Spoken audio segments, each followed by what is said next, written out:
E aí família, mano, que eu estou trazendo mais um vídeo muito chave pra vocês. Só que hoje, mano, Miss Berg, velho, estou no Elite Motos, mano, trazendo aquele motovlogzão da chave, mano.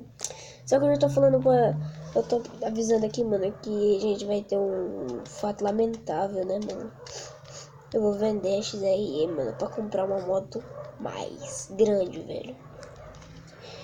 Eu vou ficar tipo aí, mano, uns 5 dias com a XRE, mano. Tem um cara vendendo uma moto, mano, muito grande. E eu não vou identificar que moto que é. É uma moto do Elite Motos, mano. Se você joga Elite Motos, você vai saber que moto que é, mano. Mas foi esse o aviso, família. Mano, valeu, falou e fui!